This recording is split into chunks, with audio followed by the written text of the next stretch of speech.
ठीक है, आप सभी लोगों को मैं कुछ बताना चाहूँगी। क्या बताना है ये तो मुझे भी नहीं पता, बट एक मेरी ही एक चीज़ है जो मैं आपसे शेयर करना चाहती हूँ। कहते हैं ना, जिंदगी का पार्ट अगर किसी से शेयर करो तो हो सकता है कुछ चेंज आ जाए लाइफ के अंदर। तो एक चीज़ आपको बताऊँगी, जैसे कि मैंने बताया आपको 9th क्लास करी हुई है मैंने, 9वीं पढ़ी लिखी हूँ, कोई ज़्यादा पढ़ी लिखी नहीं थी। तो घर वाले ना हमेशा एक ही ताना मारते थे, पता नहीं क्या करेगी। फैमिली में प्रॉब्लम्स इतनी थी कि स्टडी को छोड़ना पड़ा। तो मम्मी पापा थे, मम्मी मेरे अब नॉर्मल थे और पापा को मेरे कैंसर हो गया था, जिसकी वजह से मुझे स्टडी छोड़नी पड़ी, क्योंकि घर में कोई भाई या बहन नहीं था उनका ध्यान रखने के लिए। तो रिश्तेदारों ने, मेरे कज़न ब्रदर हैं जो कि बहुत ही अच्छे हैं, उन्होंने मेरे को बोला कि पढ़ेगी नहीं तो क्या करेगी, क्योंकि उनके बच्चे पढ़ रहे थे। पढ़ेगी नहीं तो क्या करेगी, पढ़ाई के बिना जिंदगी नहीं है। पर मेरे को यही था कि मेरे को अपने मम्मी पापा की सेवा करनी है। तो उन्होंने मेरे से बात करनी बंद कर दी। हर कोई रिश्तेदार मेरे से बात नहीं करता था, यहाँ तक कि अपने पढ़े हुए बच्चों को भी बोलते थे कि इससे दूर रहना, तुम इसके साथ रहोगे तो तुम भी बिगड़ जाओगे। तो मैं कहती थी ठीक है, कोई बात नहीं, दूर है तो कोई बात नहीं। बट धीरे धीरे फिर मेरा मतलब पढ़ाई से बिल्कुल मन हट गया, रिश्तेदारों के घर जाना आना बंद कर दिया, उन लोगों ने मेरे से बात करनी बंद कर दी। दुख सुख में ही हम लोग सिर्फ मिलते थे, ठीक है। मैं अंदर ही अंदर बहुत कलपती थी कि शायद कहीं ये सच तो नहीं है कि मैं लाइफ में कुछ बन ही नहीं पाऊंगी। फिर शादी हुई, शादी के बाद हस्बैंड का काम मतलब बिल्कुल ऐसे था कि दाल रोटी चल जाती थी, वही बहुत था। लेकिन मेरे पापा ने मेरे को 9th क्लास में एक बात बोली थी कि बेटे, मेरा कोई बेटा नहीं है, अगर तू बेटा बने तो ऐसा बनियो कि तेरे ऊपर दुनिया नाच करे, मेहनत कर, जो मर्जी कर, पर किसी के आगे हाथ मत फैलाइयो। शादी हुई, हस्बैंड का काम ठीक ठाक नहीं था, तो पापा की वो बात याद आ गई।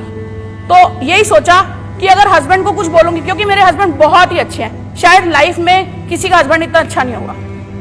मेरे हस्बैंड बहुत अच्छे थे, तो पर मैंने उनका यही सोचा कि अगर ये इतने अच्छे हैं तो मुझे इनका साथ देना चाहिए। पर मैं साथ कैसे देती, क्योंकि मैं पढ़ी लिखी नहीं थी। और अपने भाई बहनों को यही बात याद आई कि पढ़ेगी नहीं तो कोई जॉब नहीं मिलेगी, कुछ भी नहीं होगा तेरे साथ। तो ये सोच के मैंने पार्लर का कोर्स किया, पार्लर का काम शुरू किया। पार्लर का काम शुरू किया तो होम विजिट करती थी, मैं घर घर जाके काम करती थी। मेरे हस्बैंड को नहीं पसंद था, पर मैं उनको ये दिलासा देती थी, कोई बात नहीं, मैं हूं ना आपके साथ, कोई बात नहीं, मैं हूं ना आपके साथ। तो कहते थे अच्छा ठीक है। पार्लर का विजिट करती थी तो फेशियल या वैक्सिंग के बाद जैसे हम लोग थक जाते थे तो वो लोग मुझे चाय पिलाते थे। चाय के साथ आप मानेंगे, पार्ले जी तो बहुत दूर की बात है, वो अपने घर की जो बासी मिठाई या कोई बिस्किट होता था वो मेरे को सर्व करते थे।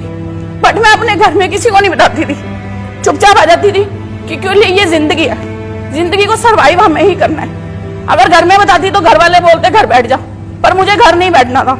और मैं इतना कमा लेती थी कि मतलब ठीक ठाक था, बट फिर भी मेरे ड्रीम्स पूरे नहीं हो रहे थे, क्योंकि दोनों बच्चे मेरे हो चुके थे।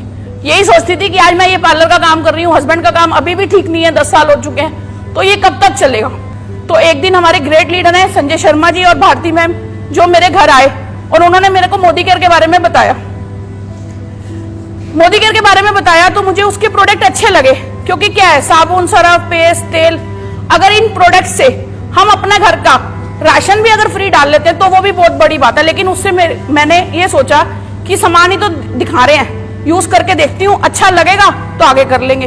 प्रोडक्ट यूज किए, प्रोडक्ट की क्वालिटी बहुत अच्छी थी, प्रोडक्ट की रेंज बहुत अच्छी थी। ये सब सोच के मोदी केयर ज्वाइन कर लिया। ज्वाइन करने के बाद फर्स्ट इवेंट अटेंड किया, अर्बन कलर की ट्रेनिंग थी हमारी। वो इवेंट अटेंड करने के बाद मैं ऐसी एक्टिव हुई कि मैं 2 फॉरेन ट्रिप क्वालिफाई कर चुकी हूँ और 4 या 5 डोमेस्टिक ट्रिप भी क्वालिफाई कर चुकी हूँ। और इस साल मेरी गाड़ी आ जाएगी, 70,000 की अर्निंग है। तो मैं आपसे एक छोटी सी बात पूछती हूँ, क्या आप लोग मेरे से भी ज्यादा निकम्मे हैं? अगर मैं 9th क्लास की लड़की 70,000 रुपए का महीना कमा सकती हूँ और उन भाई बहनों की अब मैं हेल्प करना, क्योंकि मेरे सपने पूरे हो चुके हैं, मेरे को 60 से 70,000 अर्निंग भी आ रही है, गाड़ी भी आ रही है, फॉरेन ट्रिप। अब मैं उन भाई बहनों के लिए हेल्प करना चाहती हूँ जो ये सोचते हैं कि हम लाइफ के अंदर कुछ नहीं कर सकते। तो आप प्लीज मुझे कॉल कीजिए, अगर आपके सपने अच्छे हैं, आप खुद अच्छे हैं, तो आप मुझे कॉल कीजिए। मेरा कॉन्टेक्ट